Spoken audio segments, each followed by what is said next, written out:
The importance of Hebron to the Arab culture is multidimensional. You know, it's one of the few Oriental cities which were kept intact without dramatic changes since the 18th century. Most of the buildings there are original medieval buildings, and the most important part of it is the texture, you know, the setting of the buildings in their relationship to each other. So it's a form of important reference to the social history of the area. You know, Hebron was never classified according to classes, its inhabitants.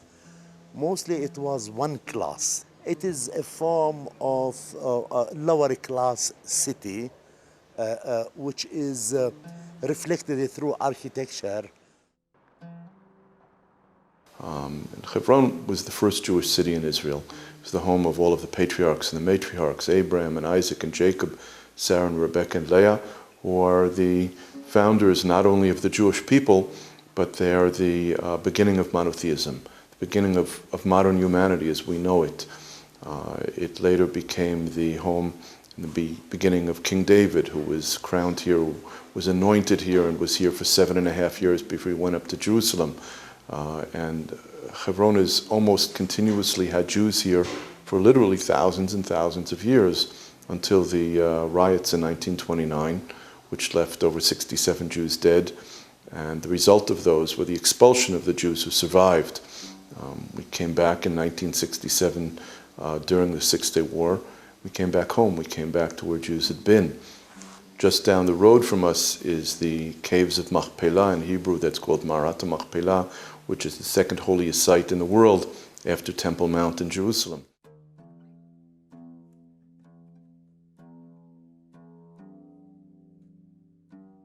Allahu Akbar, Allahu Akbar.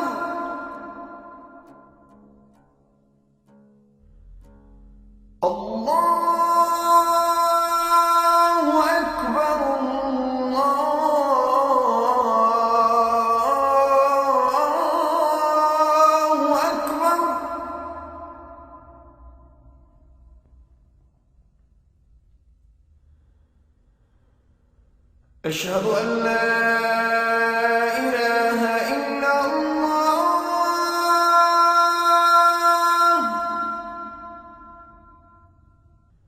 أشهد أن لا إله إلا الله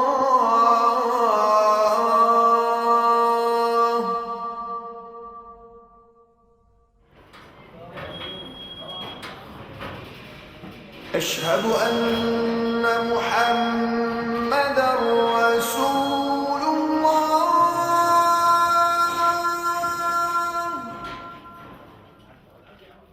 أشهد أن There is a conflict between Jews and Muslims over the patriarch graves in Hebron.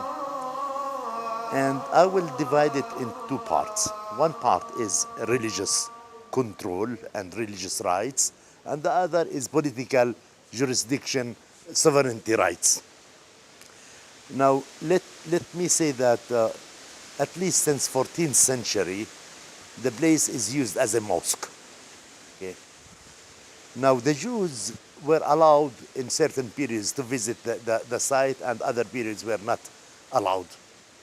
After 1967, they raised the claim of having a synagogue inside the mosque.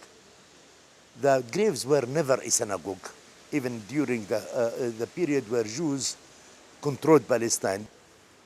Marat Machpelah has tremendous religious significance. It's written in the Bible that Abraham paid 400 silver shekels for that site. In today's terms, according to studies that have been done, that's about $700,000. It's a tremendous amount of money. Why did he pay so much money?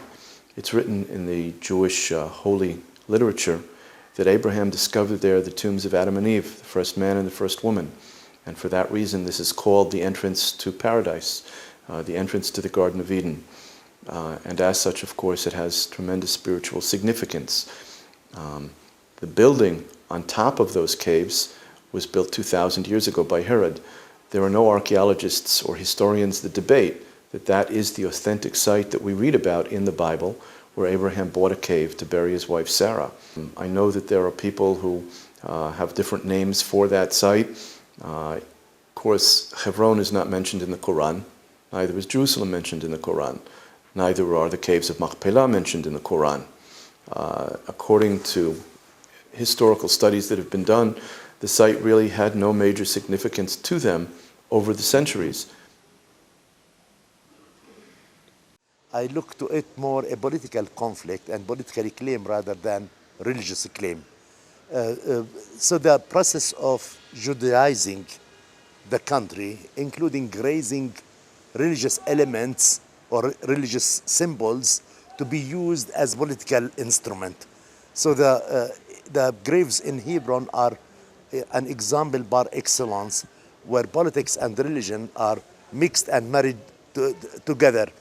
And sometimes I will say misused from this party or that party, because the conversion of the site in the current situation as today is more a military camp rather than a holy site. You know, I don't know whether God will accept a prayer of anybody there.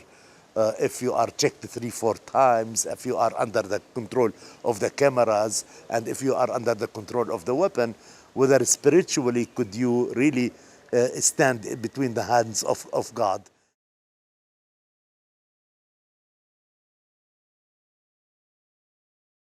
ما فيش فلسطين إسرائيل بلدنا ولله السلام.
born and living in Hebron basically is a big issue. And in order to be able to live in this city, you have to face lots of problems, you know. Starting with the political problem that we have 500 Jewish settlers, fanatic and extreme ones living in what's called Hebron 2 or H2, and guarded by 2,000 soldiers, is basically converting the city into a ghost town and making the place as a military zone. Then we have the economical problem. More than 2,600 shops and businesses are closed by military order by the Israeli army, which is causing a big economical disaster for the Palestinian families living in Hebron. The other thing is that the confiscation of properties in the old city. Many of the Palestinian properties have been seized, and either it's been used by the settlers as houses and places to live or businesses, or it has been used as a buffer security zone. I remember as a young child, I used to play in the old city, and I grew up over there. You know, I was living very close to the old city, and I was playing every day, you know, in the alleys, in the kasaba, in the vegetable market, near the cemetery. And now I feel that my children are unable to go there and enjoy the things that I used to enjoy when I was little. So we're not talking about a long period of time that this place is seized, as the Israelis try to show to the world that this area is a Jewish and exclusive Jewish or Israeli area. And no, it's not. You know, like 10 years ago, it was not like that. 10 years ago, it was not like that.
زمان مئات السنين تقريبا عايشين هون في الخليج.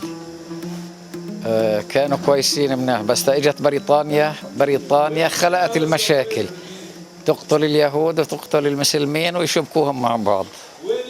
بواجه مشاكل من 1967 من بداية الاحتلال وعلى مدار كل التاريخ اللي مضى، لأنه بالنسبة لي أنا واحد من أفراد الشعب كله.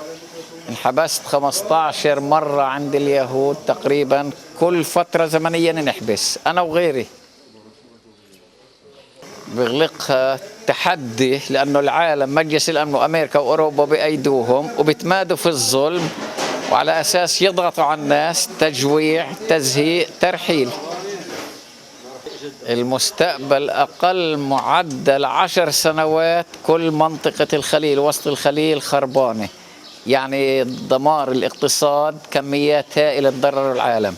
سابقا باقي هون في وسط الخليل اليوم يدخلها 40-50 ألف، اليوم تقديرا ببينش إشي بسيط، أقلية يعني، ومحلات فوق 1000 محل مغلقين من مكان لمكان. أول إشي لعدة أسباب، أول إشي بلدهم خلق فيها بتعز عليه، ثاني إشي ما فيش هذه الإمكانية إنه يغير ويبدل، مع إنه الاحتلال من نهر الأردن من الشمال للجنوب من الشرق للغرب، يعني كله احتلال.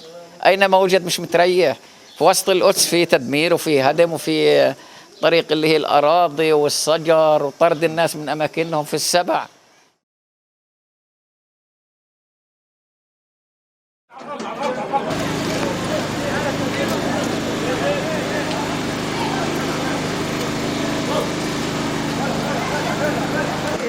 شو بدك فيا لهون؟ هي هي شو بتسوي؟ لما تعمل كاخه، لما تعمل كاخه، لما تعمل كاخه، لما تعمل كاخه، لما تعمل لازم مقابلات. تعال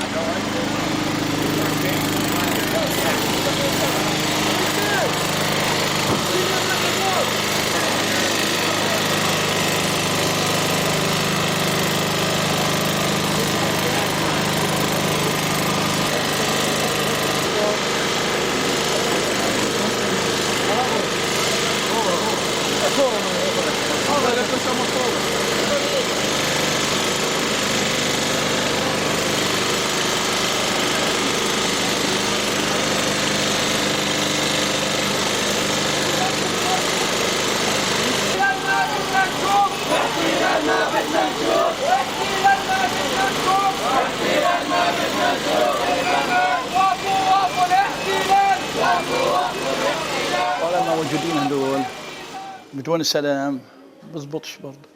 المستوطنين موجودين هون في أرض في علينا عنا فوقينا، ما بنعرفش نعيش يعني إلا بالسلام. إغلاق في باب البادية، مع شارع باب البادية إغلاق كمان الشوارع الداكين اللي قدامي هون إغلاقهم، ولولا فتحهم البوليس الدولي اللي إجا فتحهم. البوليس الدولي هذا تاعون التف هذول فتحوهم وقتها حوالي 7 دقايق 8 دقايق مسكرة كانوا. بس هون احنا بنلاقي مضايقات يعني من بعد وقت من اليهود، بضربوا حجار، بكبوا مية وسخة، بعدين يعني كمان حجار وشو اسمه بيض ايجز بيرموا كمان. أجدادي وآبائي وكلهم كانوا في الخليل، هو البلدة القديمة كانوا. أنا هون مع والدي كنت إلي يعني أنا 66 عمري، أما الشغل مع والدي كان من 1957 في الأعمال اللي مش كويسة يعني. عدى مستوطنين وكبولي كنافة، وبعدين بقى جيراني موجودين كلهم هون، جيراني قدام جيراني يعني. وبعدين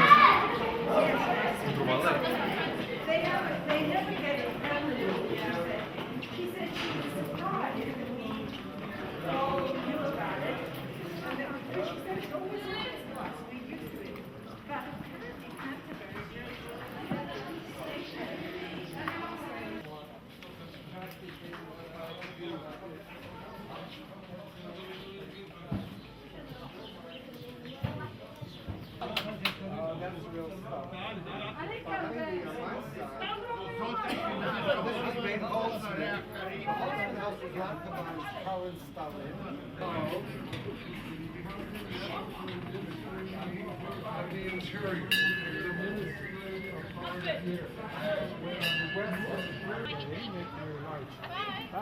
think she should stay here. We're gonna leave her here. She's gonna stay here. Bye.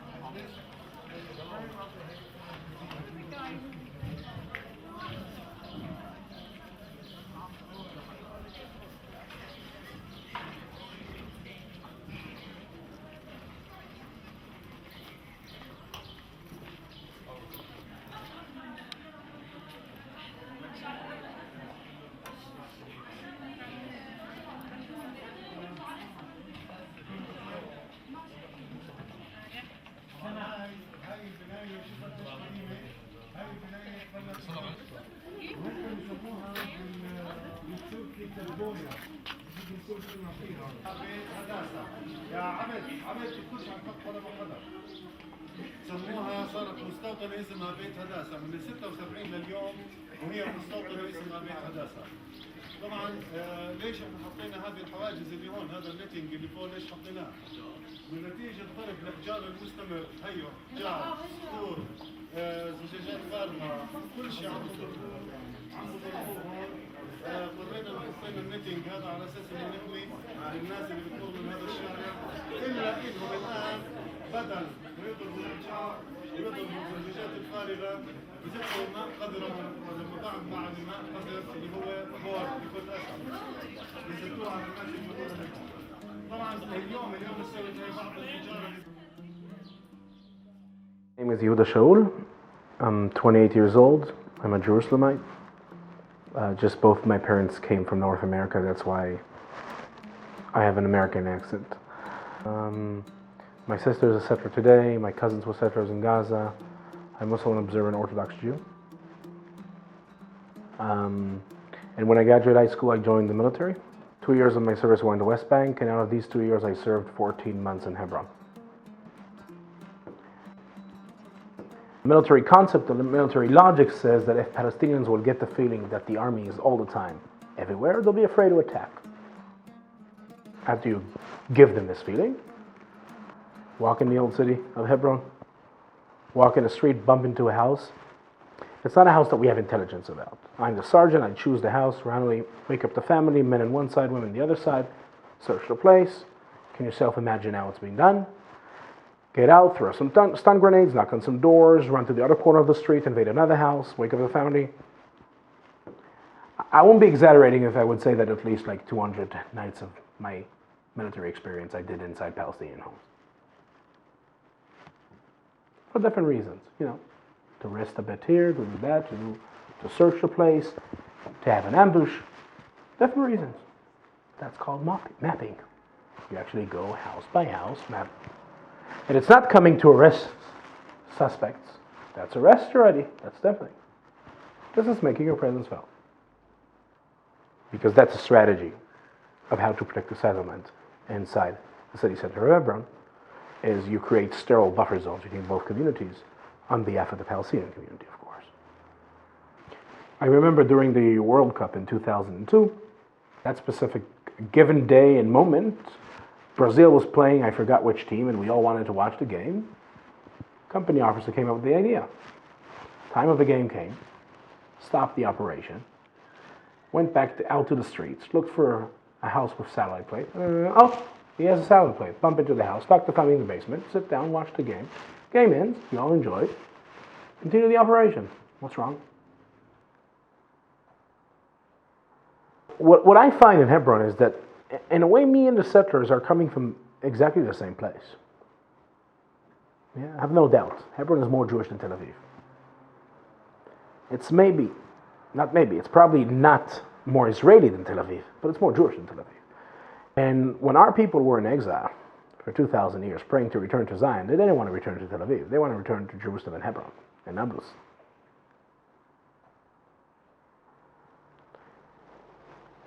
This is where our history is. I think the place where we differ is how we answer this following question, and that is, what does it mean to live in a Jewish democratic state in 2011? Is what's going on in Hebron, is that something we are allowed to do or not? Is that behind a red line or not? And I think what I love in Hebron is that Hebron is one of these places that doesn't allow you to escape this question. It is one of the places where it is the most clear place for the historical connection, for the religious significance, for all what is behind our identity and our attachment to this land. But it's also the place, more than any other place, to take a stand about who you are today.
Ashirandito